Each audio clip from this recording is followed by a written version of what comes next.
Boa tarde, sejam todas muito bem-vindas e todos muito bem-vindos à última sessão de trabalho do nosso webinário Leituras de Peter Berger.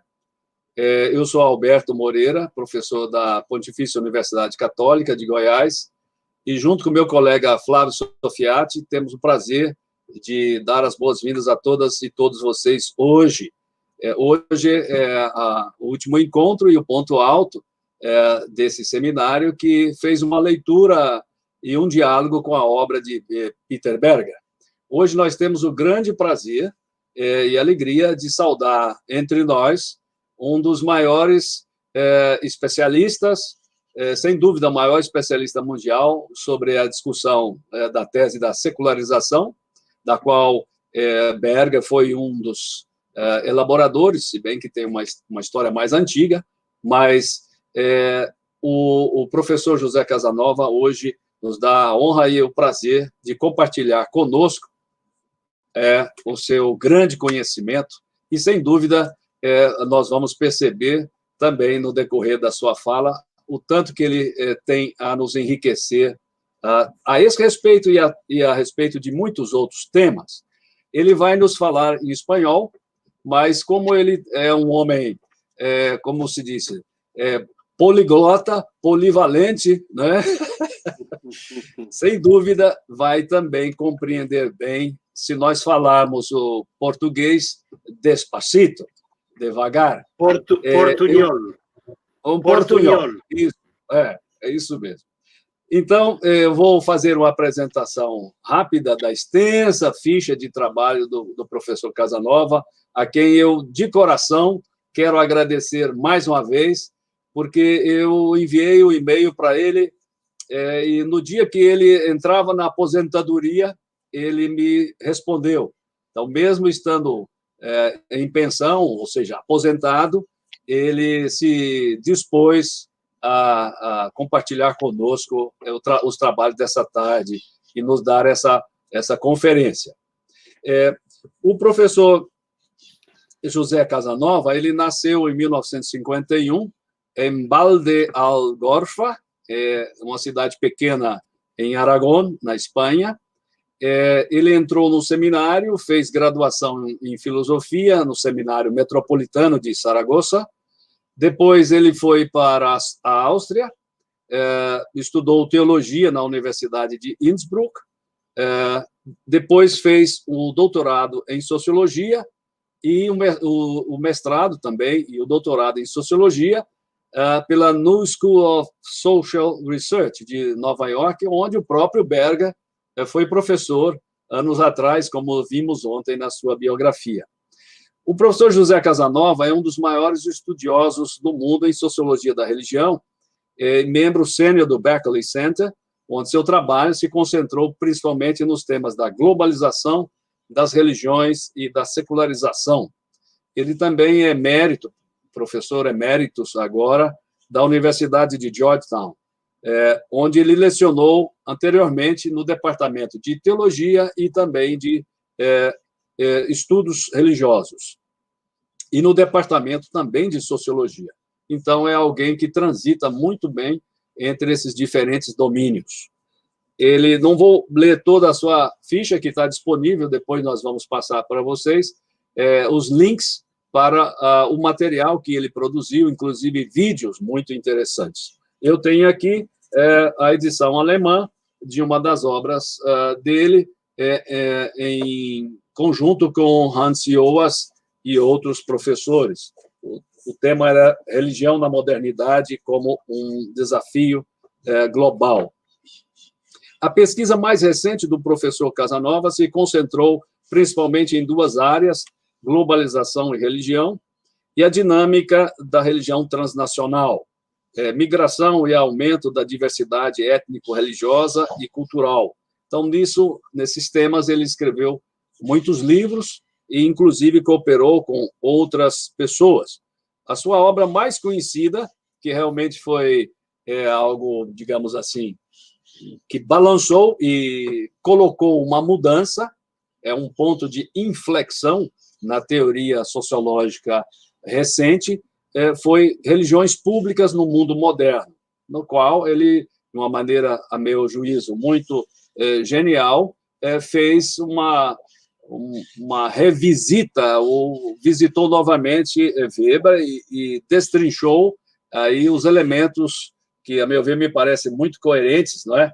A teoria da secularização e seus três componentes que estão aí embutidos e muitas vezes são misturados e confundidos. Então, depois dessa obra, que se tornou um clássico, que foi traduzida para muitos idiomas, não é? Em 2012, o professor Casanova também recebeu, na Áustria, o prêmio de teologia da Universidade de Salzburg. Né? E entre suas obras mais recentes, por exemplo, está uma muito interessante que eu ouvi na última vez que estivemos juntos aí na Suíça, no encontro da Associação Internacional de Sociologia da Religião, onde ele falou um pouco sobre o papel dos jesuítas na globalização. É muito interessante esse tópico. Depois disso, também escreveu ainda sobre o Islã, gênero e democracia, numa perspectiva comparada. Além da secularização, dinâmicas do religioso e do secular na nossa idade global. Então, aqui, realmente, eu estou tentando pegar algumas coisas, ou highlights de uma biografia muito rica, dedicada à ciência e ao debate, e, sem dúvida, também a uma compreensão da possível e das possíveis contribuições da religião para a sociedade democrática hoje. Professor José Casanova, muito obrigado mais uma vez. A palavra é sua. Obrigado. Ele vai nos falar sobre a contribuição de Peter Berger, ou Peter Berger, não é? Porque ele nasceu alemão, não nasceu português, não nasceu americano. A contribuição de Peter Berger para a sociologia e a sociologia da religião. Por favor. Muchas gracias, profesor Moreira. Muito obrigado por su amable introducción y también por la invitación. Es para mí un gran placer poder presentar esta lectura sobre la obra de Peter Berger, un gran amigo y también uno de mis, podría decirse, profesores, aunque nunca tomé clases con él. Por desgracia, tengo que hablar en español porque no puedo hablar en portugués, en brasileiro, pero esperemos que en la discusión podamos mezclar los dos idiomas en portuñol. Peter Berger es, sin duda, uno de los sociólogos más prominentes e influyentes de los últimos 60 años. Además, su influencia y reputación mundial trascienden la sociología y se extiende al campo de la teología y el de las ciencias de la religión. De hecho, por su forma succesible de escribir para un público general, Berger debe ser reconocido como un auténtico intelectual público global.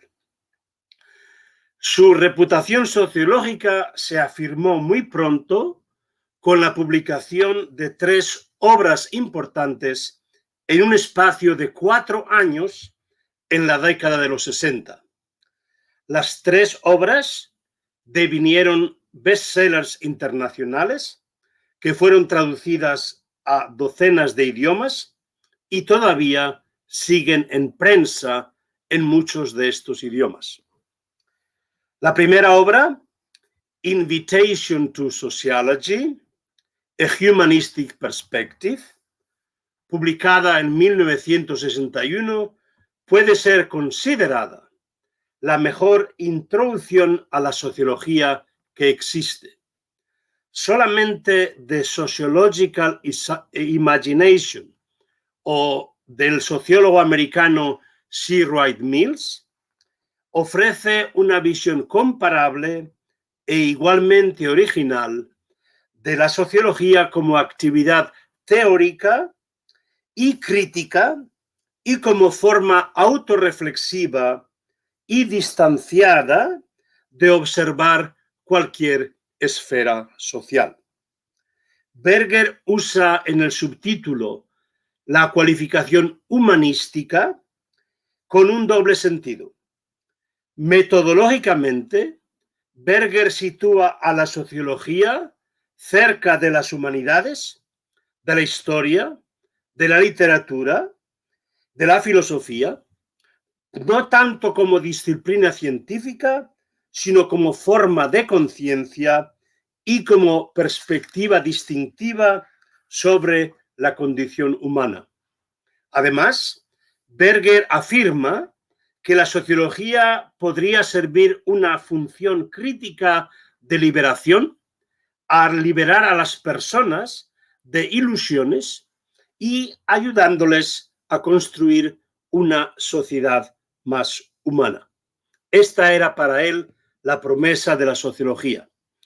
Era una perspectiva peculiar que Berger había adquirido en la New School for Social Research de Nueva York y que era diferente de las corrientes principales de la sociología americana, con su autocomprensión cientista y su orientación positivista. Sin duda, como fue mi caso, muchísimos estudiantes por todo el mundo encontraron su vocación de sociólogos leyendo la Invitation to Sociology de Berger. En retrospectiva, lo que llama la atención es que el libro es el manifiesto de un joven de 30 años, muy seguro de sí mismo, cuyo primer puesto académico había sido el de profesor asistente de ética social en el Hartford Seminary Foundation, en Hartford, Connecticut. Con humor característico, Berger insinúa que el libro tenía como subtexto una súplica a sus compañeros sociólogos. Invítenme, por favor. Él quería dejar el seminario y entrar en algún departamento de sociología. El ruego surtió efecto.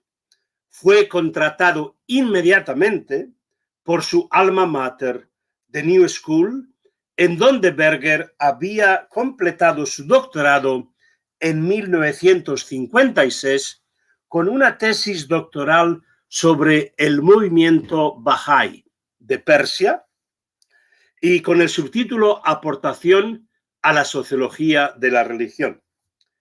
Era una interpretación de la transformación histórica del movimiento Bahá'í, de su fase original de milenarismo mesiánico a una organización burocrática, sosegada y pacífica que uno encuentra en la diáspora, en línea con la teoría de Max Weber de la rutinización del carisma.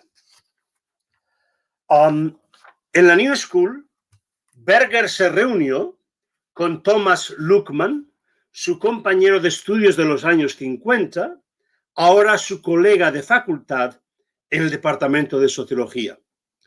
De esta nueva colaboración intelectual surgió The Social Construction of Reality, a Treatise in the Sociology of Knowledge, la construcción social de la realidad, un tratado en la sociología del conocimiento, publicado en 1966, una de las obras de sociología más importantes y más leídas de la segunda mitad del siglo XX.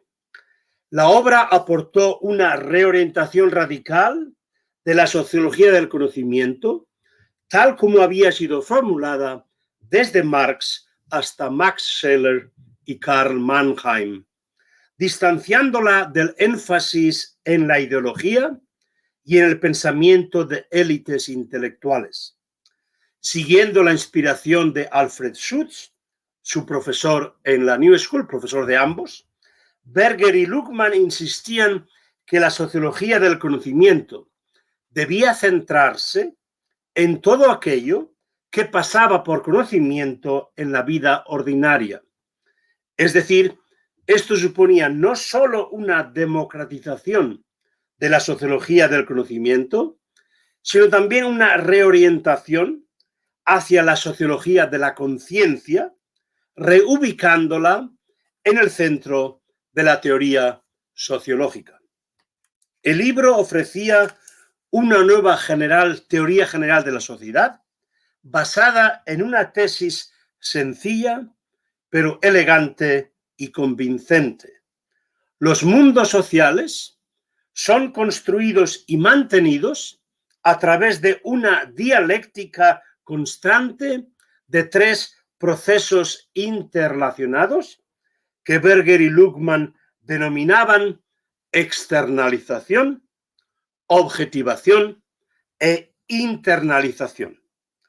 Externalización hace referencia a la necesidad antropológica con base biológica que los seres humanos tienen de construir mundos de vida social.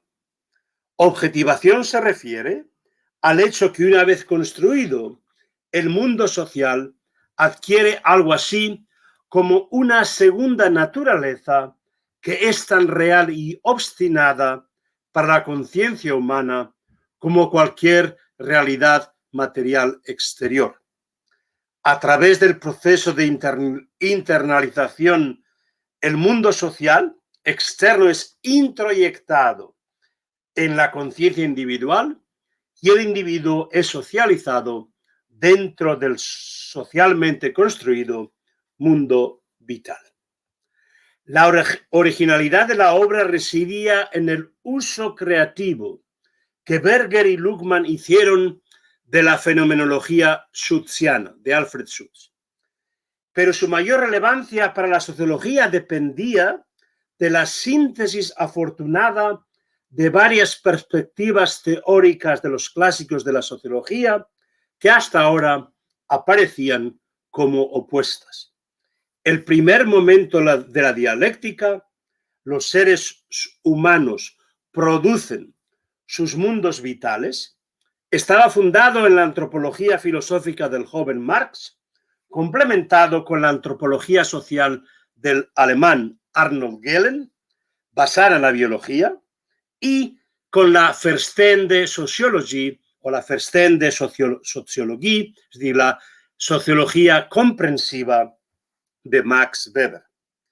El segundo momento dialéctico, la sociedad es un dato objetivo, es la premisa central de la sociología de Émile Durkheim, del francés. El tercer momento, individuos devienen yos a través de la internalización de roles sociales, es la aportación fundamental de la psicología social del pragmatista americano de Chicago, George Herbert Mead. Berger y Luhmann insisten que solo si estos tres momentos son comprendidos conjuntamente en su interrelación dialéctica, puede uno adquirir una visión adecuada y comprensiva de la sociedad. Es una síntesis afortunada del pensamiento social europeo y norteamericano, inventada en la New School, que ofrecía una alternativa al paradigma dominante de Talcott Parsons entonces.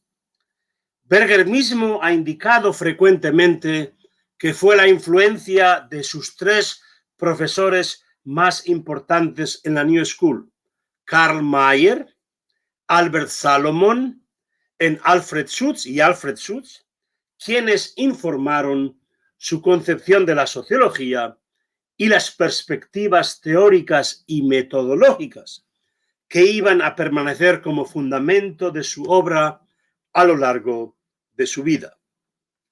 Berger aprendió de Mayer lo que iba a ser su enfoque y metodología weberiana, así como su interés sustantivo en la sociología de la religión.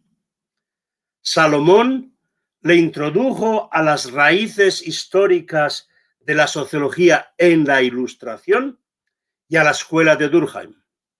De Schutz, Berger heredó su enfoque fenomenológico central para el estudio de los life worlds o mundos sociales o vitales, así como los conceptos básicos que iban a caracterizar su obra sociológica, tales como las estructuras del mundo social que se dan por sentadas, taken for granted,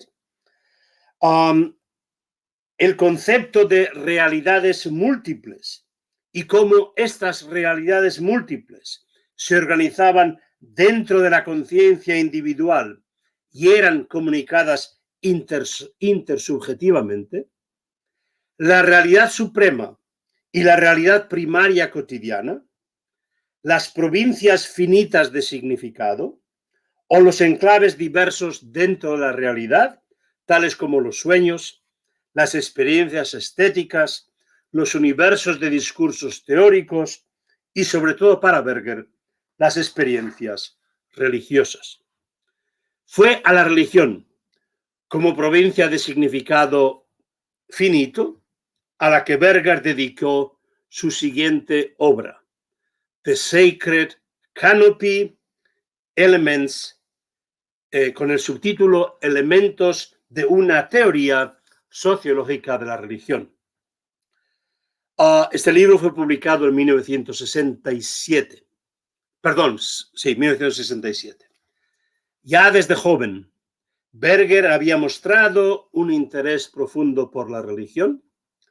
Cuando llegó a Nueva York después de la Segunda Guerra Mundial, con sus padres emigrados desde Viena a través de Palestina, Berger tenía la intención de ser ministro luterano, de ordenarse de ministro luterano. Se hizo sociólogo, como él dice, accidentalmente. Este es el título de su autobiografía, Of an Accidental Sociologist. Decidió matricularse en la New School con la idea de aprender algo sobre la sociedad americana, su nueva sociedad. El primer curso que tomó con Salomon, Balzac, el escritor francés, como sociólogo, no le enseñó mucho sobre los Estados Unidos, pero quedó captivado por una forma de hacer sociología que le acompañaría el resto de su vida. Una vez completó su máster en la New School, con una tesis sobre la vida religiosa de la comunidad inmigrante puertorriqueña en Nueva York, su primera investigación de sociología de la religión y su primer encuentro con el fenómeno del pentecostalismo, que va a estudiar luego más tarde, Berger continuó sus estudios en el Seminario Teológico Luterano de Filadelfia, tal como había planeado. Pero el año siguiente, abruptamente dejó sus estudios teológicos para regresar a la New School y continuar sus estudios de doctorado en sociología. Claramente había cambiado su vocación de la teología a la sociología. Pero Berger nunca abandonó su interés en la teología y a lo largo de su carrera académica iba a hacer importantes aportaciones teológicas, no solo al fenómeno de la religiosidad moderna, sino también a cuestiones de fe. Fiel a la premisa weberiana de una ciencia libre de valores, value-free Wissenschaft, Berger siempre ha sido metodológicamente meticuloso en mantener sus identidades profesionales de sociólogo y de teólogo netamente separadas. Como sociólogo, Berger está comprometido a un tipo de lo que él llama ateísmo metodológico y de análisis empiricista que debe proceder etsi Deus non daretur, como si Dios no existiera. Pero al mismo tiempo, la perspectiva fenomenológica requiere que el análisis se tome en serio las experiencias religiosas que la gente tiene de una realidad trascendente y sobrenatural como dato empírico susceptible de análisis e interpretación sociológica, sin prejuzgar la existencia de tal realidad última. De hecho, sus perspectivas sociológicas y teológicas están más entrelazadas en su obra de lo que Berger mismo cree o sugiere. Pero a mi modo de ver, esto contribuye precisamente a una sinergia positiva. La sociología de la religión de Berger siempre ha estado informada por su saber teológico profundo. De hecho, es este saber teológico el que confiere a los análisis sociológicos de fenómenos y tendencias religiosas de Berger su especial filo crítico y su sofisticación sin par. Por su parte, las obras teológicas de Berger, que él mismo tiende a menospreciar como trabajos de un teólogo lego, ganan en profundidad y originalidad por la perspectiva sociológica que él aporta y que es tan poco común dentro de la teología. Los dos primeros libros de Berger, escritos mientras estaba de docente en el seminario de Hartford y publicados casi simultáneamente en 1961, tienen una estructura similar de descripción empírico-sociológica supuestamente libre de valor, seguida de una crítica teológica. El primer texto de Precarious Vision, la visión precaria, que lleva el subtítulo de Un sociólogo observa ficciones sociales y la fe cristiana, es la obra que mejor representa la perspectiva teológica radical neortodoxa del joven Berger.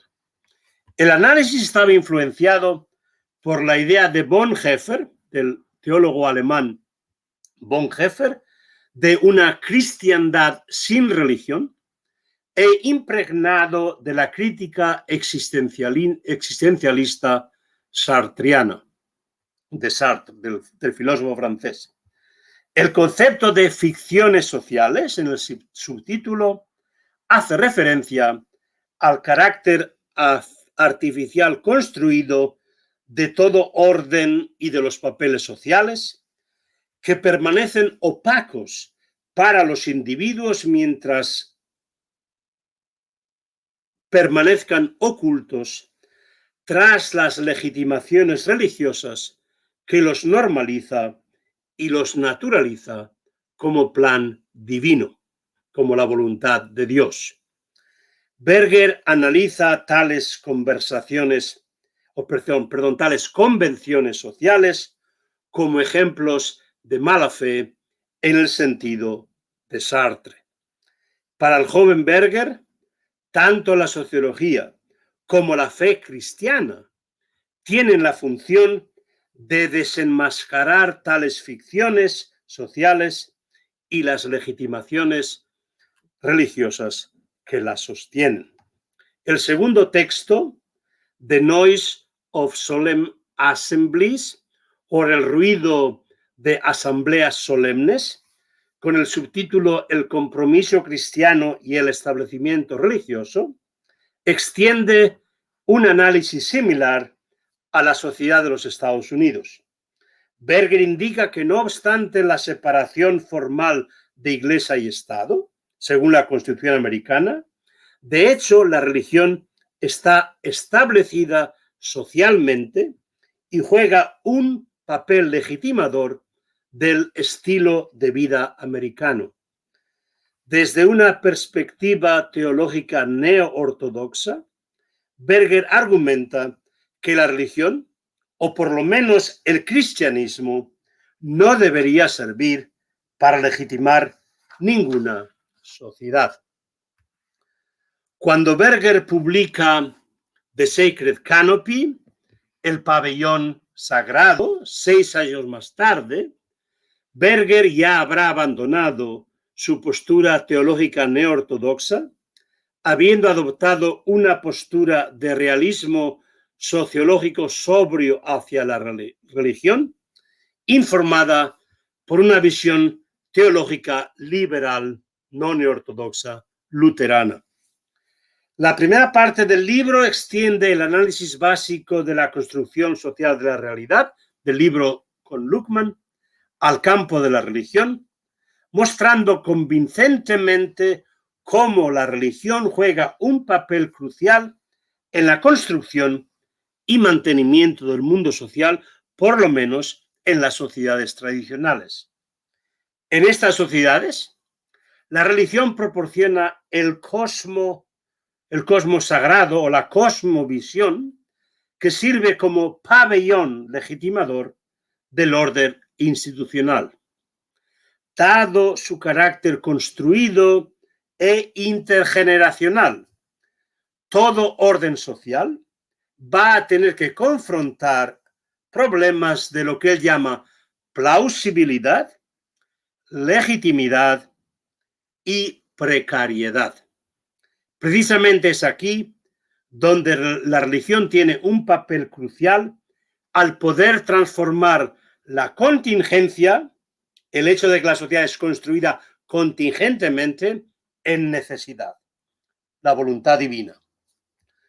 Los dos primeros capítulos combinan de manera ingeniosa los análisis de Durkheim y Schutz.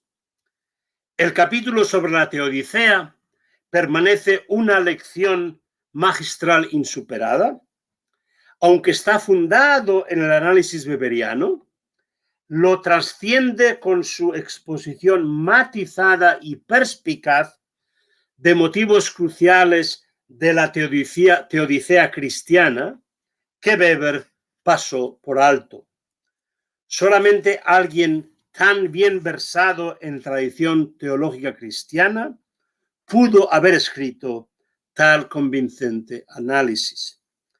Lo mismo se podría decir del capítulo sobre la alienación y de la forma en que el texto está basado, pero al mismo tiempo trasciende claramente conceptos claves de Feuerbach y de Marx. Si la primera parte del libro fue la que convirtió The Sacred Canopy en un clásico moderno en la sociología de la religión, es sin embargo la segunda parte del libro sobre la secularización la que convirtió el libro en un bestseller internacional. Como Berger mismo admite, el éxito del libro residía en gran parte en su capacidad de captar y ampliar el espíritu de los tiempos de la década de los 60. Fundándose en la tesis de Weber del desencantamiento del mundo, Berger ofreció la versión quizás más radical y convincente del paradigma de la secularización. La parte más original del análisis que lo distinguía de las muchas otras versiones de la secularización de los años 60 era un argumento que se convirtió en uno de los temas centrales y recurrentes de la obra de Berger, a saber, que la modernidad y el pluralismo que ésta conlleva traen consigo una radicalización del problema de la plausibilidad de todas las cosmovisiones tradicionales, particularmente de las religiosas, al historizarlas y relativizarlas. La modernidad para Weber torna la necesidad natural o divina en contingencia, de tal forma que socava los fundamentos de todo el edificio religioso, cuya función principal social es precisamente la opuesta, tornar la contingencia en necesidad. Así pues, la modernidad torna la necesidad en contingencia, mientras que la religión había tornado la contingencia en necesidad.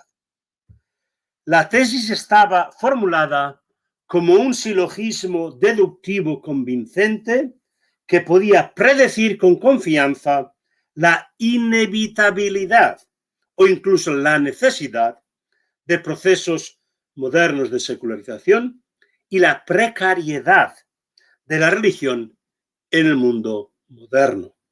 Más tarde, una vez confrontado con contraevidencia empírica global abrumadora sobre creencias religiosas en todo el mundo y con reformulaciones más críticas de la teoría de la secularización que yo y otros produjeron, Berger renunció a su tesis de la secularización y la sustituyó con la tesis opuesta, no menos problemática, de lo que él llamaba la desecularización del mundo.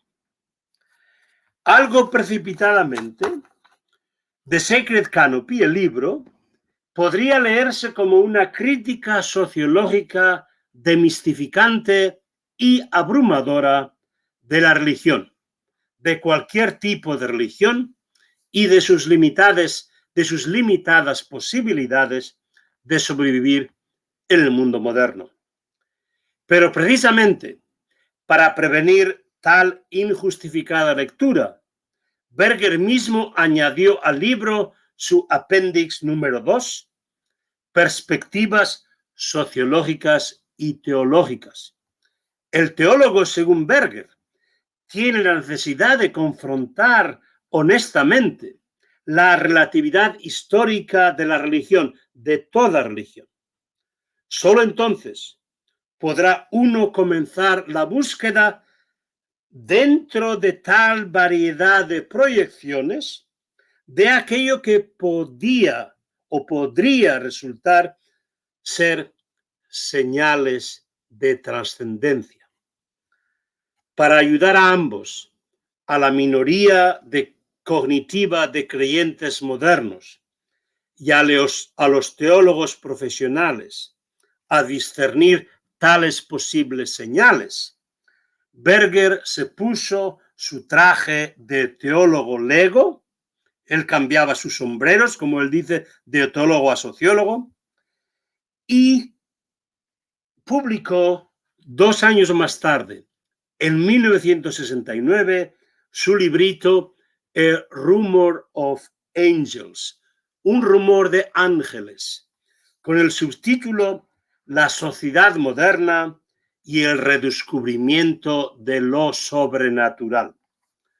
Vestido de sociólogo profesional, Berger había descrito la religión como una proyección gigante de deseos humanos en la realidad, anhelando esperanza y sentido. Pero vestido de teólogo lego, ahora Berger les da la vuelta a Feuerbach, a Marx y a Freud, aduciendo que los seres humanos pueden proyectar sentido en el universo porque ellos mismos fueron proyectados en su ser por el Dios que los creó. A Rumor of Angels fue el último libro de Berger de gran éxito de los años 60. En retrospectiva, este puede ser caracterizado como el periodo más creativo e intelectualmente original de su carrera. Es el punto de partida de lo que él llama su bibliorrea, la compulsión a escribir libros cada año, compulsiva, una bibliorrea compulsiva que no le dejaría nunca. Durante esta década publicó 7 libros, 4 de ellos bestsellers internacionales, así como numerosos ensayos influyentes. Pero el contexto académico de la New School, que sirvió como laboratorio hermenéutico para tal estallido de creatividad, se acabó abruptamente en una explosión típica de pelea académica. Berger perdió la batalla con sus enemigos, que serían mis profesores, y tuvo que dimitir como jefe del departamento, Al año siguiente dejó la New School y se fue a Rutgers University, al otro lado del río. Su bibliorrea y creatividad prolífica iban a continuar hasta el final de su vida, pero se puede notar un cambio en enfoque y perspectiva. Berger mismo lo caracterizó como exilio doble de la New School y del Zeitgeist, del espíritu de los tiempos, que para Berger quedó involucrado en lo que él llamaría el movimiento o el espíritu de la contracultura radical de la década de los 60.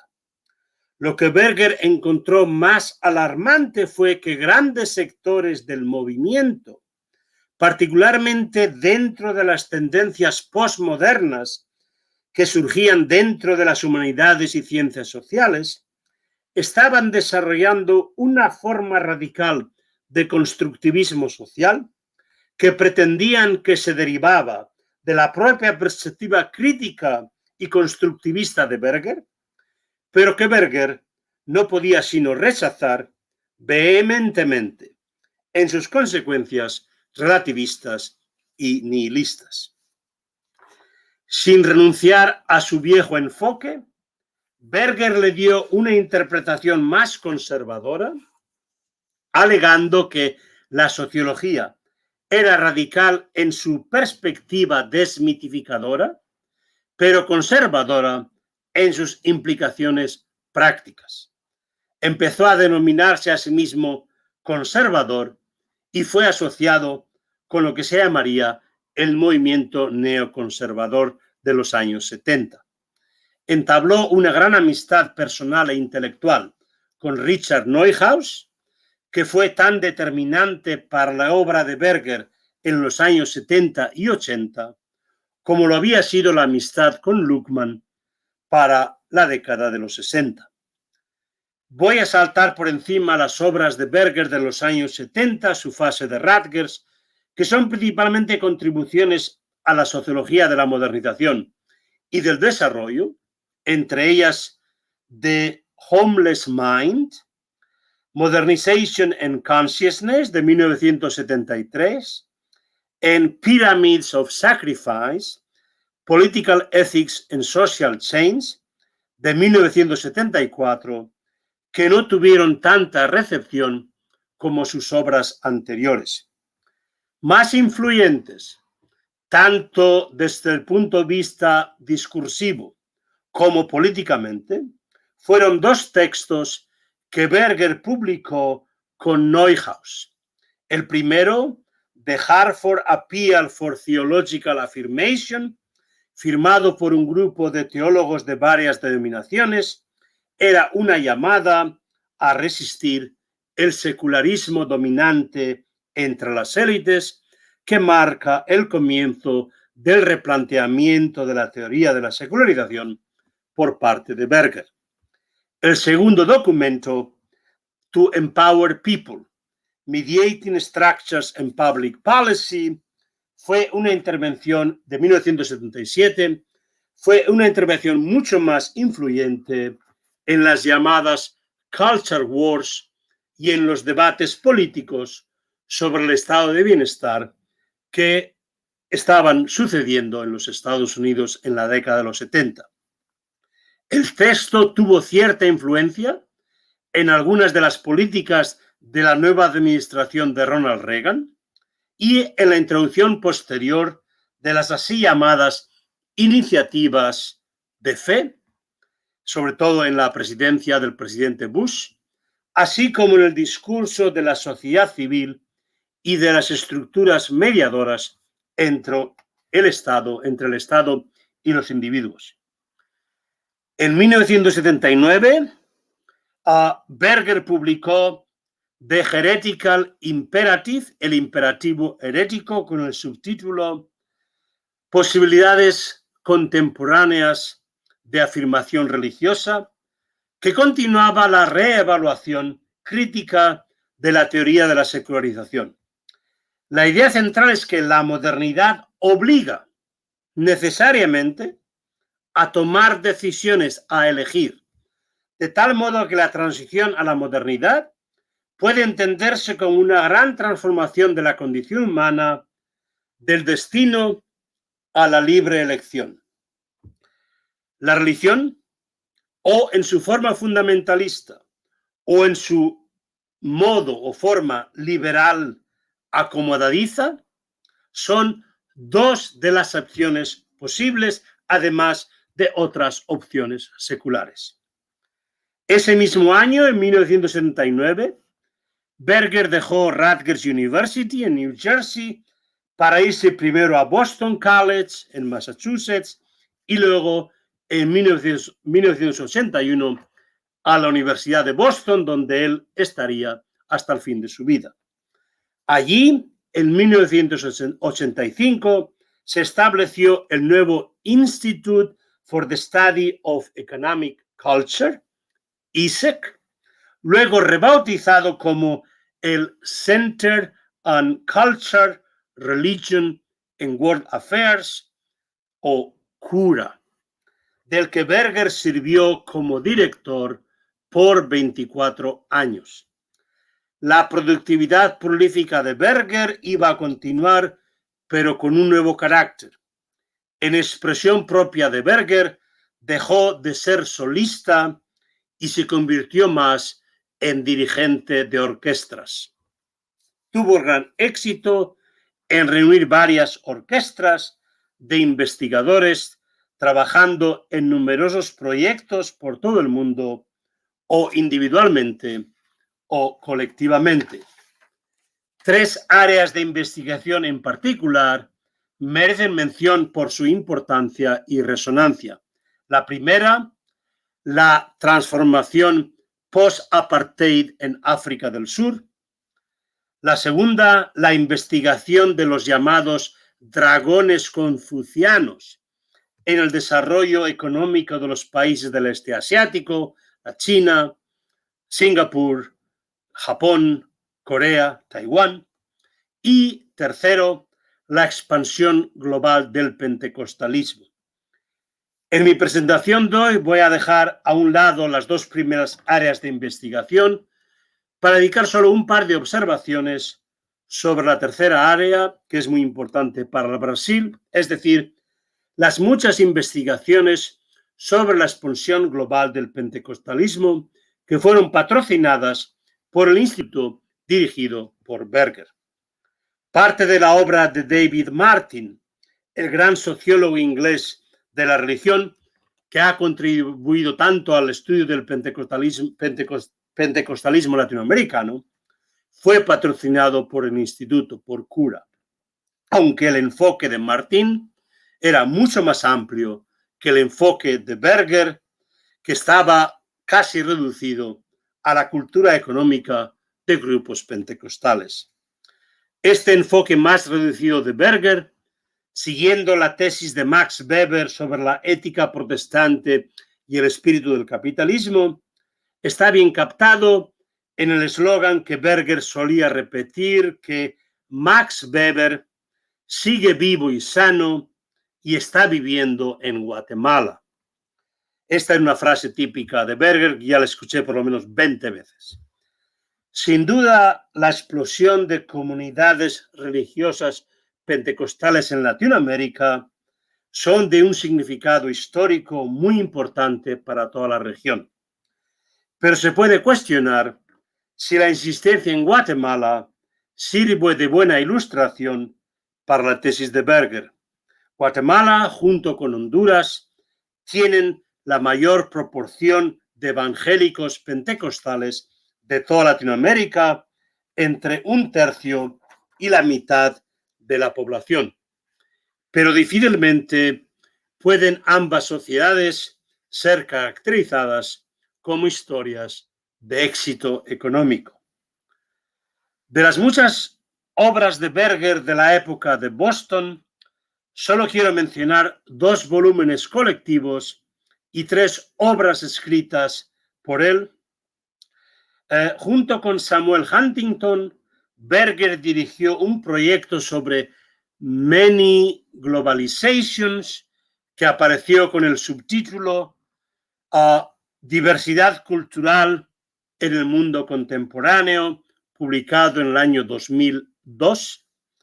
Aunque interesante, el proyecto todavía analiza la globalización como una extensión de la modernización occidental al resto del mundo. En este sentido, la investigación todavía opera dentro del paradigma de la modernización, aunque con ciertas nuevas referencias al paradigma de modernidades múltiples de Eisenstadt.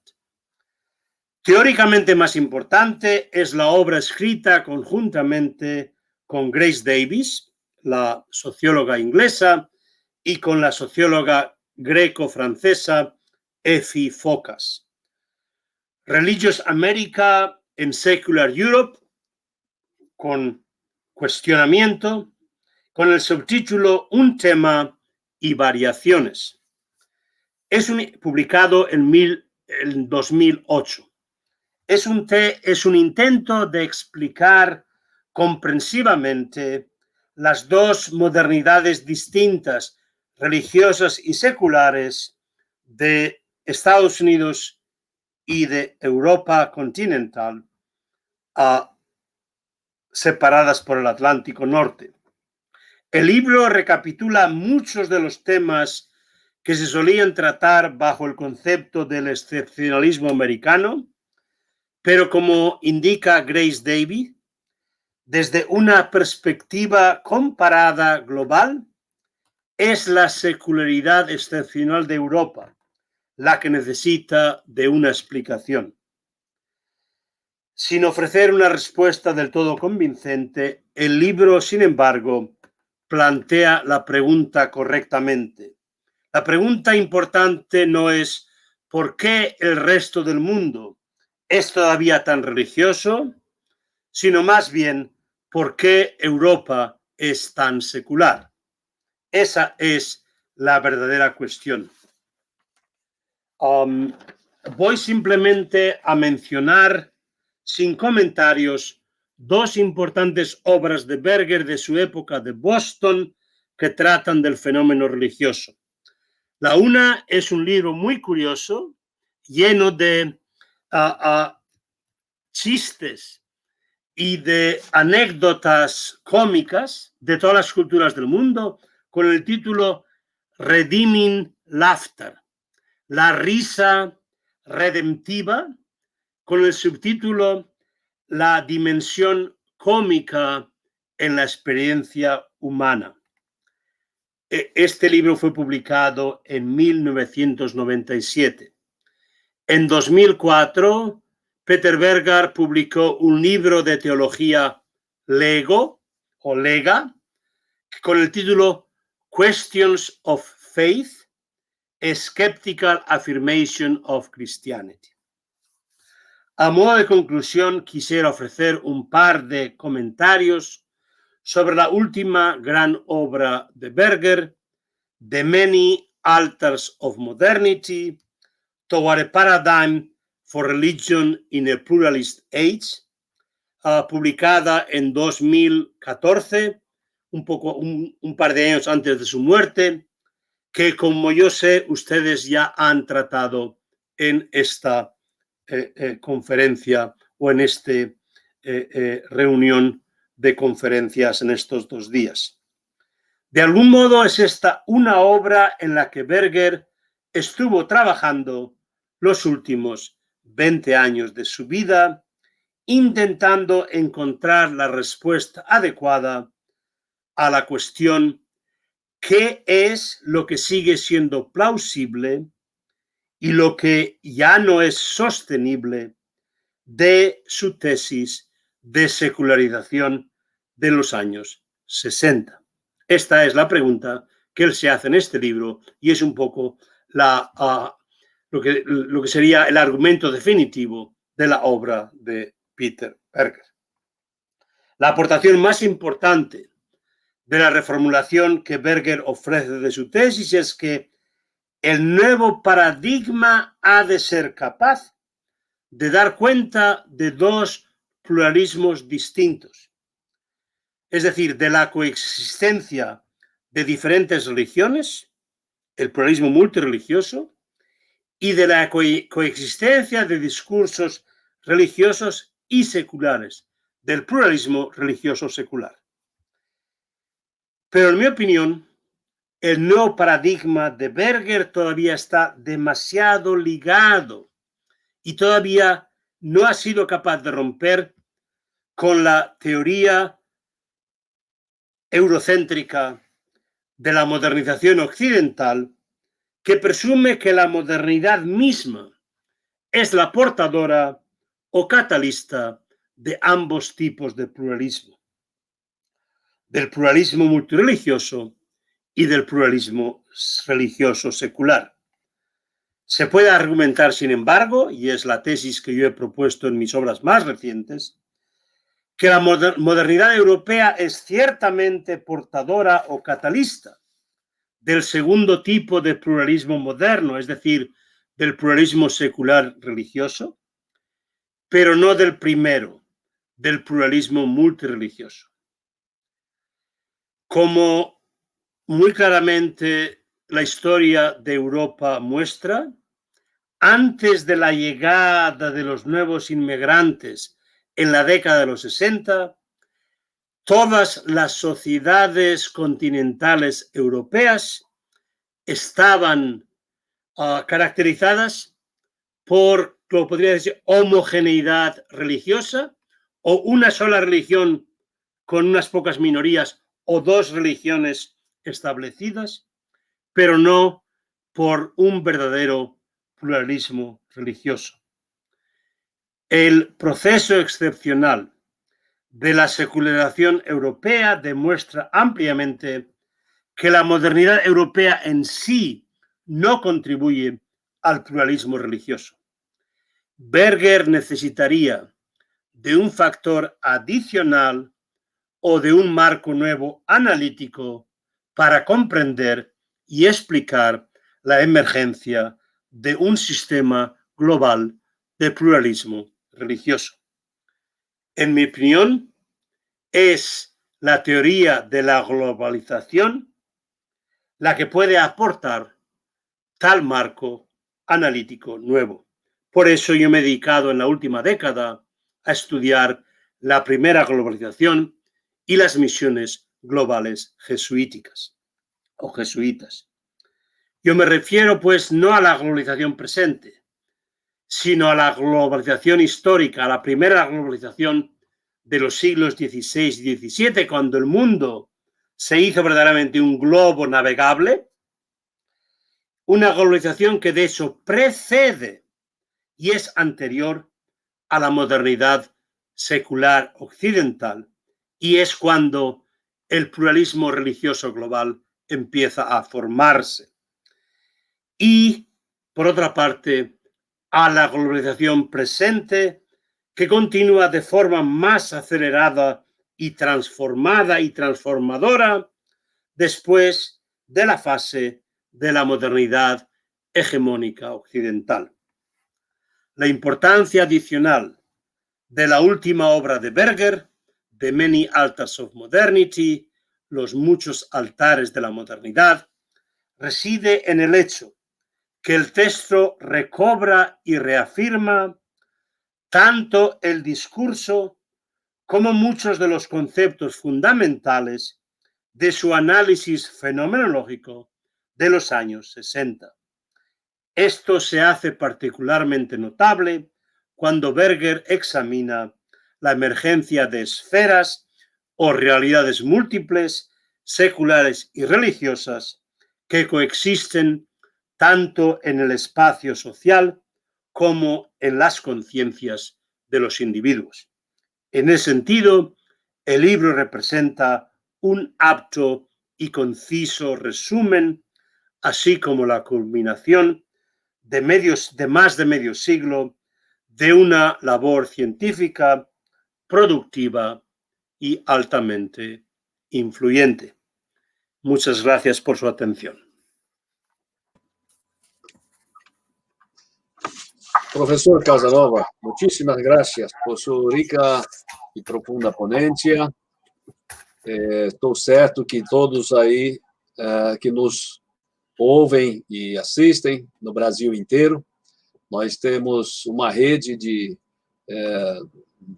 diálogo com outros colegas de outras universidades e, com certeza, essa sua conferência ou a sua ponência vai estar também disponível a outros tantos colegas que gostariam de poder participar e dialogar consigo. Enquanto os nossos ouvintes e assistentes preparam perguntas bem inteligentes para o senhor, eu gostaria de colocar uma dúvida, que ontem nós tratamos desses livros que o senhor listou de forma muito interessante, e eu ia lhe perguntar o que o senhor, na sua própria avaliação, seu novo paradigma, o que o senhor mesmo hoje teria modificado ou veria antes, porque o seu livro foi publicado em 1977. Então, a sua própria avaliação da teoria desconstrutora da teoria da secularização. Mas o senhor respondeu de alguma forma.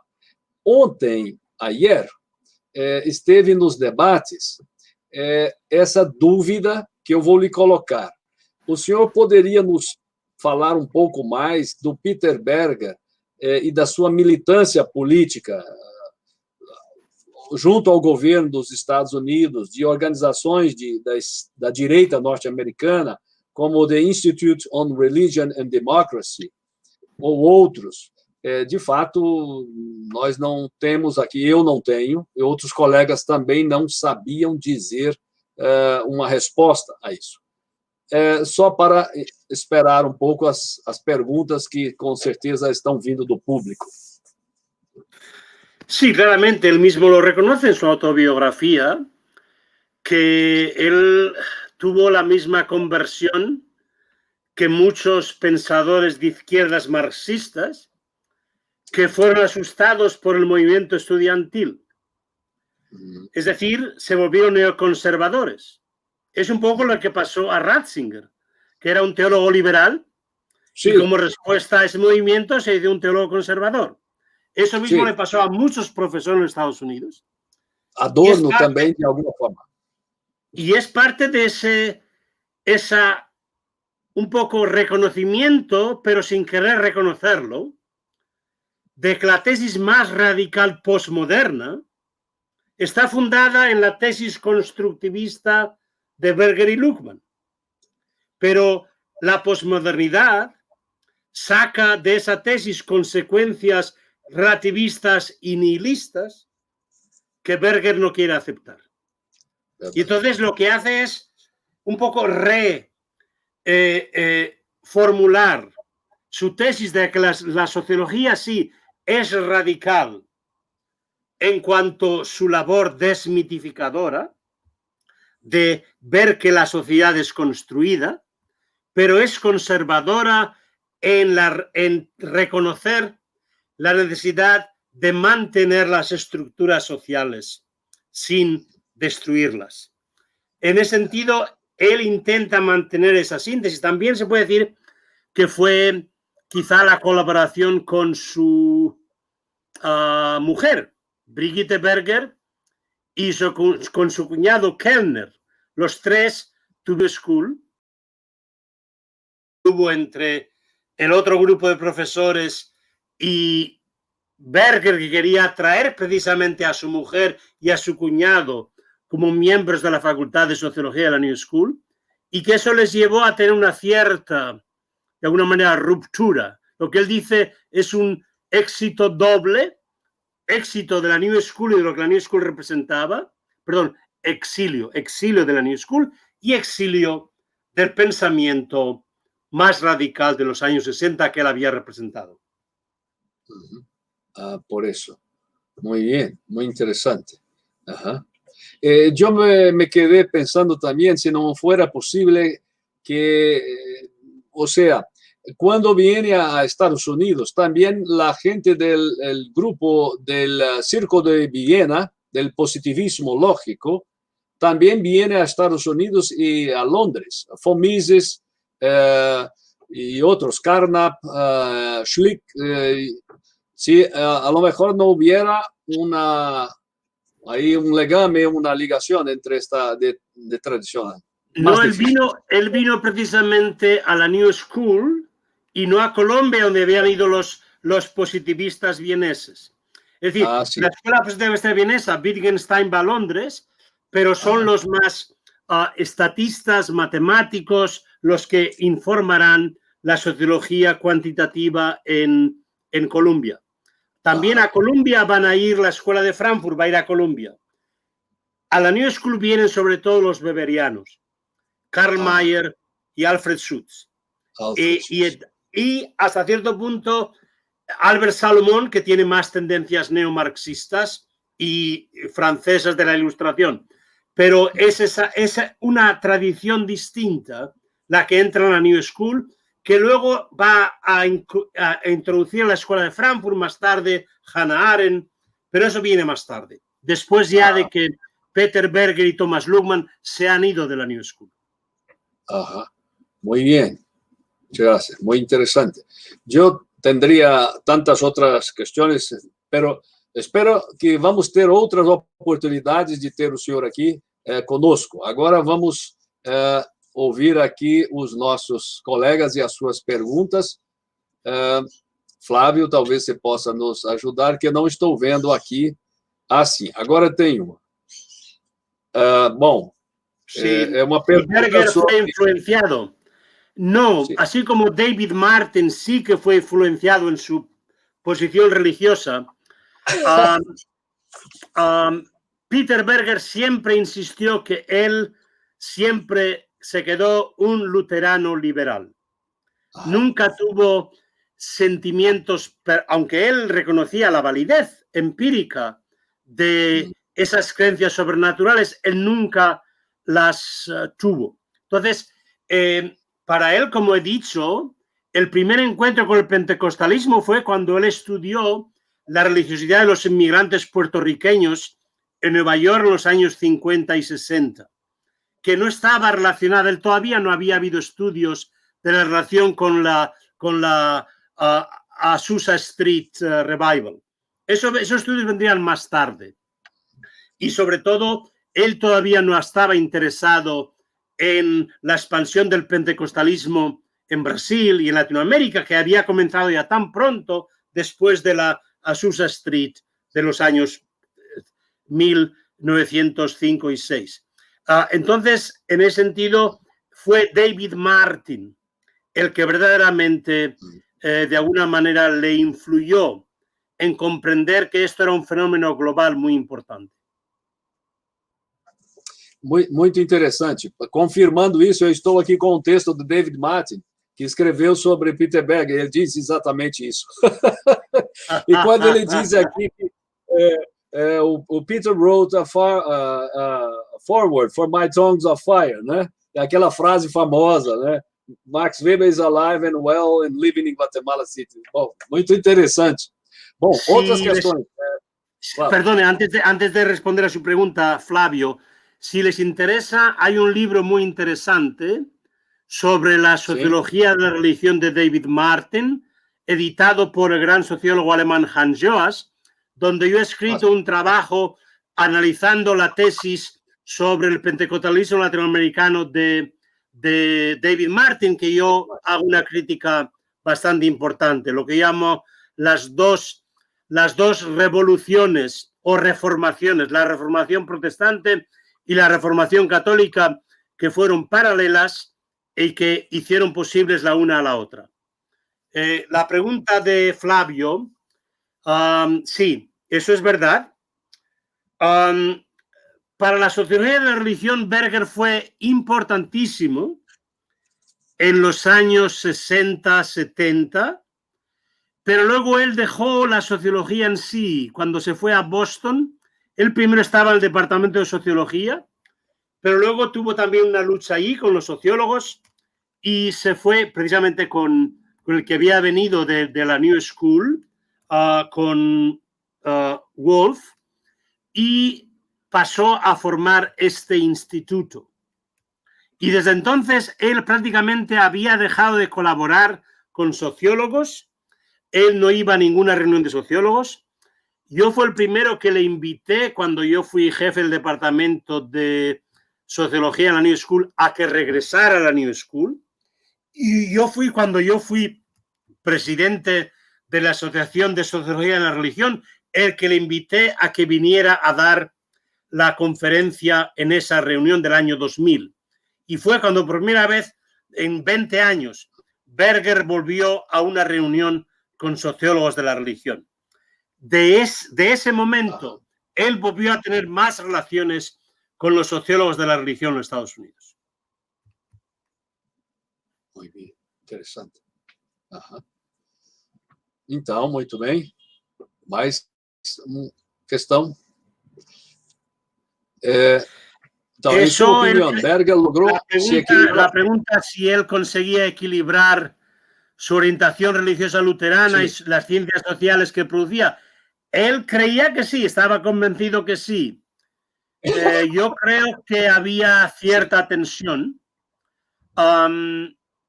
Pero es verdad que él tenía ese modo de separar sus escritos teológicos y sus escritos sociológicos.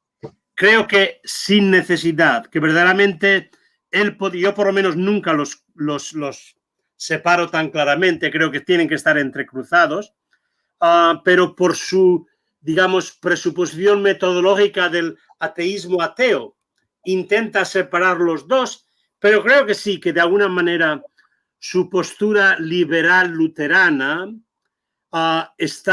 coincide con lo que será su posición socióloga neoconservadora más tarde, no con la postura de los años 60, que es más barthiana, neortodoxa, con influencia de Bonhoeffer.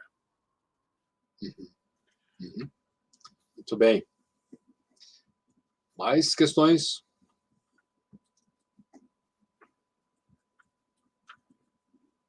Sí, el gran director que sirvió por muchos años de asistente de Peter Berger y que estuvo esperando hasta que por fin le dejara un poco el mando, es el gran antropólogo, sociólogo del Islam, Robert Hefner, que hizo muchos proyectos conjuntos con Peter Berger sobre sociedad civil y religión, sobre el pluralismo religioso en sociedades musulmanes, sobre todo el mundo de la democratización en el mundo del Islam. Y últimamente él publicó también un libro muy importante, una colección de ensayos sobre el pentecostalismo global, donde participan los grandes escritores, los grandes pensadores del pentecostalismo global, desde David Martin hasta el gran sociólogo anglo-brasileiro del pentecostalismo, ahora su nombre se me escapa, ¿cómo se llama? Paul Freston. Exactamente. Paul Freston, y es una obra importante, o sea que ellos continúan, pero más en la dirección de estudios comparados de religión, democratización, menos interés en la economía y más interés en la ética política, en la relación entre religión y política que la relación entre religión y economía. Bem.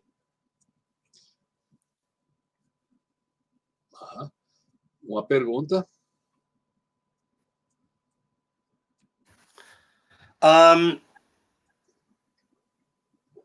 diferencia entre conservador y reaccionario. Él tiene un análisis, Peter Berger tiene un análisis interesante del fundamentalismo, como precisamente una reacción tradicionalista, no tradicional, radical, a la cuestión de la necesidad de elegir en la modernidad. Y hace una elección que es radicalmente casi revolucionaria, que es lo que es el fundamentalismo. En ese sentido, el fundamentalismo no es ni conservador, ni tradicional, sino reaccionario radical. O sea, es una respuesta, en ese sentido, reacción radical frente a la necesidad de elegir. y donde construyen una forma de un mundo o radicalmente diferente de lo que era la religión tradicional.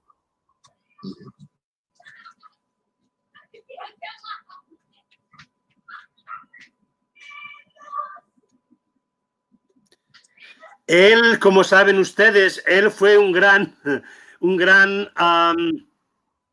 cuentista. Berger no podía hacer dos frases sin contar un chiste, sin contar una anécdota. Era un gran narrador. Y siempre, y el libro de Many Altars of Modernity está lleno de anécdotas que le hacen a uno reír. Y precisamente la tesis del libro, que es una compilación de anécdotas de humor de todas las culturas del mundo, para probar que es algo universalmente humano y que está muy unido, lo que le llama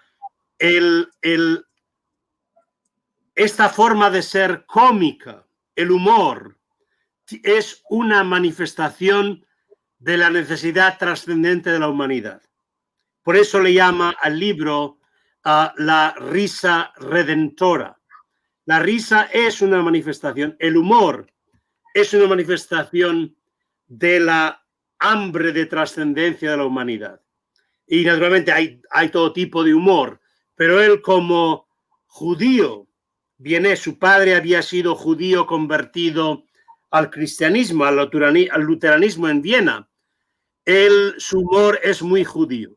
Entonces, de ese libro, la mitad de las anécdotas son precisamente anécdotas de humor judío, que como todos sabemos es un gran humor basado precisamente en la experiencia de la trascendencia del Antiguo Testamento y de un poco el combate con Dios que uno encuentra en la Biblia.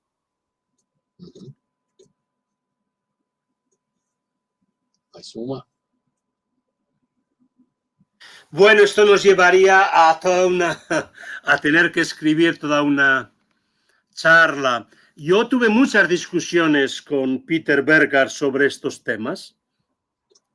Fui muchas veces al instituto suyo. Él venía muy frecuentemente al centro nuestro en la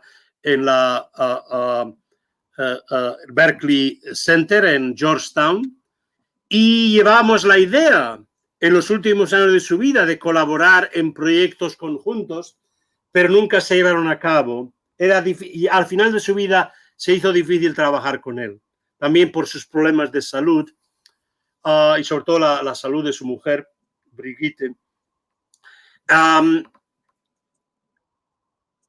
Como sabe usted, es Jürgen Habermas, el gran filósofo alemán, el que introdujo el tema de la sociedad postsecular y que trajo la necesidad de la función que la religión juega en la esfera pública, un poco bajo mi influencia. Yo tuve también muchas discusiones en los últimos años con Jürgen Habermas. Puede leer usted en el libro que editaron sobre Habermas y la religión, que editaron conjuntamente von Antwerpen y Craig Calhoun y el hispano. Metz no estuvo ahí, ¿no? Sí. Entonces, ahí hay un artículo mío sobre 3 formas de concebir la secularidad y 3 formas de concebir la possecularidad. Y ahí trabajo algo sobre esos temas. También en los varios artículos que yo he escrito revisitando el concepto de religiones públicas, trabajo este tema. Así que si ustedes quieren, si van a mi website en la Berkeley Center, van ustedes al Berkeley Center, www.berkeleycenter.edu. Ustedes van a los, digamos, personas ahí, bajo mi nombre, están todas mis publicaciones y pueden encontrar todas estas publicaciones ahí en inglés. También algunas de ellas han sido traducidas al portugués, han aparecido en revistas brasileiras. Muito bem. Muito bem. Temos ainda um tempo. Enquanto os colegas, aí, de novo, vão preparando perguntas, eu tenho uma curiosidade de saber a sua impressão, como o senhor vê, desde Washington e também com sua trajetória mundial, global, essa situação própria do neo-autoritarismo, seja, por exemplo, aqui no Brasil com o Bolsonaro. Como o senhor vê essa ligação, digamos, a sua avaliação própria do papel, digamos, de algumas igrejas ou de uma linha pentecostal, neopentecostal, fundamentalista, no apoio, talvez, ao Trump e aqui a Bolsonaro? Porque, de fato, como o senhor muito bem colocou na sua tese, contra a tese da secularização, a religião no Brasil, pelo menos, nunca saiu da esfera pública. Quer dizer, mesmo durante a separação formal do Estado e da religião, houve acordos de cúpula nos anos 20 e 30. Depois veio também toda a questão a discussão do desenvolvimentismo. A igreja, mesmo na ditadura, uma hora estava a favor, logo no início, depois se tornou, digamos, principal inimiga, quem principalmente organizou a resistência contra as ditaduras no Brasil e em boa parte da América Latina, mas lá também diferente de um país para o outro, foi a igreja, com a teologia da libertação. E depois vem, logo, a partir de 86, no Brasil, os pentecostais estão na esfera pública ou estão mesmo no governo, não é? Quer dizer, nós temos aqui uma participação substantiva muito interessante, historicamente, porque, ao invés daquele enfrentamento ideológico contra o Estado, algumas igrejas assumem a estratégia de ocupar espaço dentro do Estado para defender interesses corporativos ou impor a sua moral sobre a população.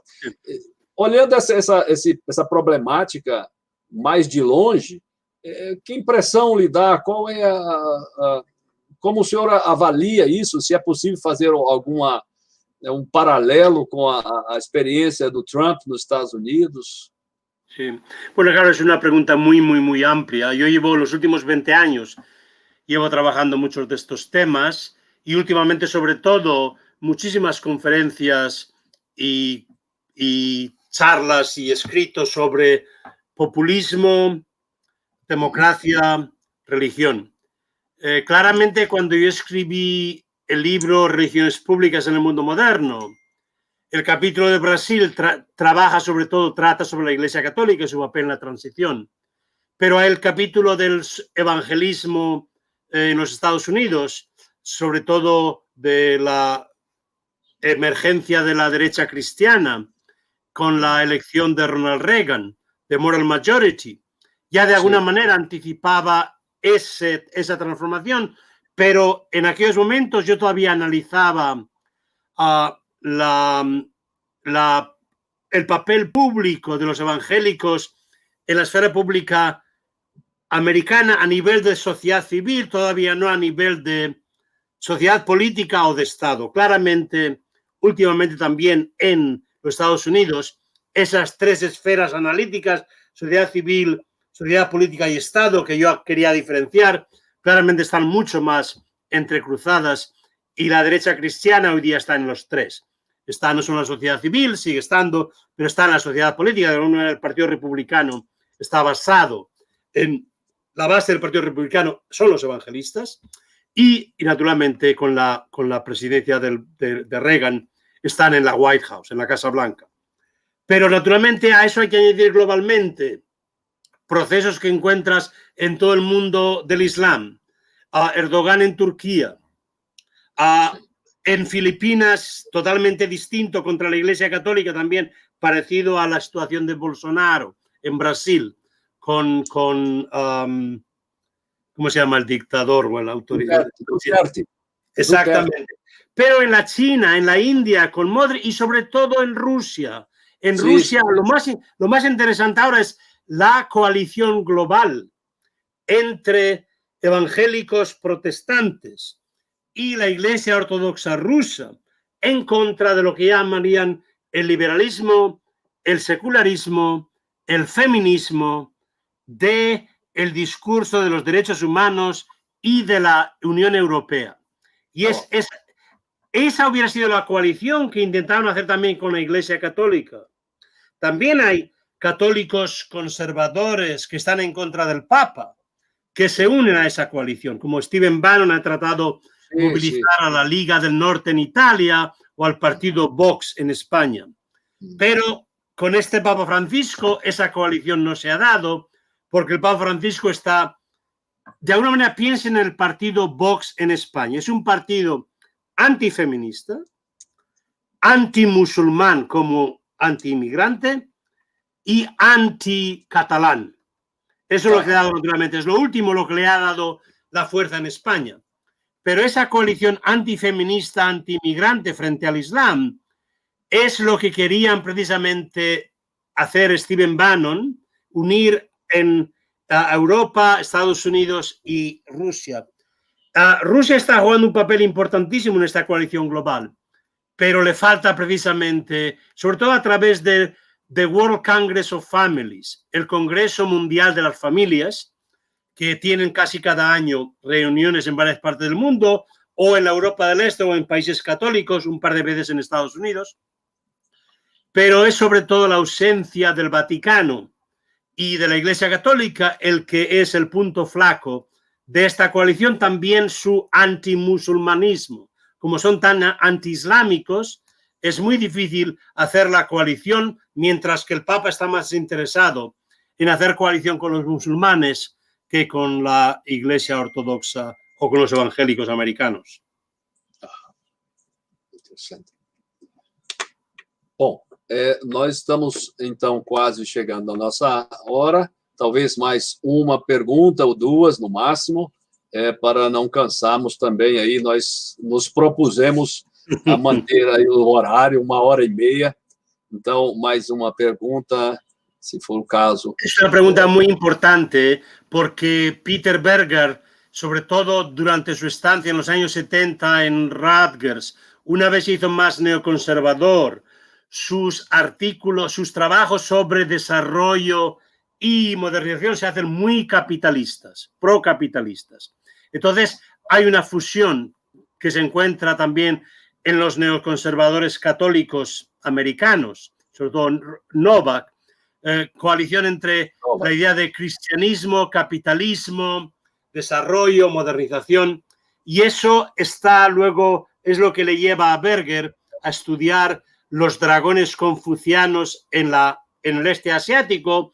Su interés en el apartheid, post-apartheid de África del Sur, es también en la cultura económica, la transformación capitalista de África del Sur. Su interés, como hemos dicho, en el pentecostalismo latinoamericano es porque lo veía como una base para la transformación capitalista de América Latina. En ese sentido, él mantuvo una posición relativamente muy poco crítica del capitalismo global hasta el final de su vida.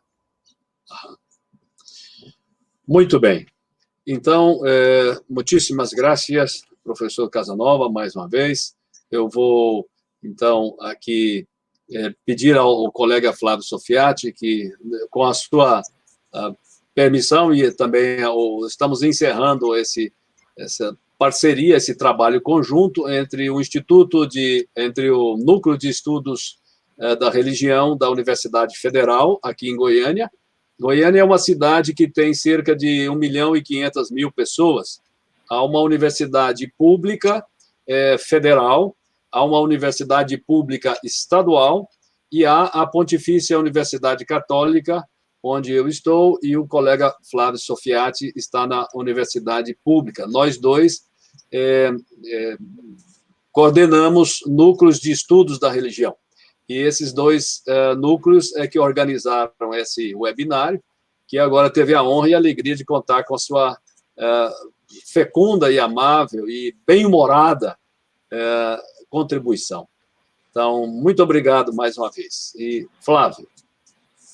Muito obrigado. Muchas gracias, profesor Casanova, por su conferencia. Estamos muy contentos con su presencia aquí hoy en este evento. Muchas gracias. Muchas gracias a ustedes por la invitación. Gracias. E eu quero também agradecer muito os pesquisadores, as pesquisadoras dos dois núcleos de pesquisa, o da UFG e o da PUC, pela presença, pela colaboração na organização, principalmente em nome do Marcos Vinícius, que é nosso pesquisador da antropologia social, que colaborou demais com a realização desse evento, todo mundo que participou. A gente teve uma jornada, viu, professor Casanova, desde ontem, pensando, fazendo leituras do Peter Berger.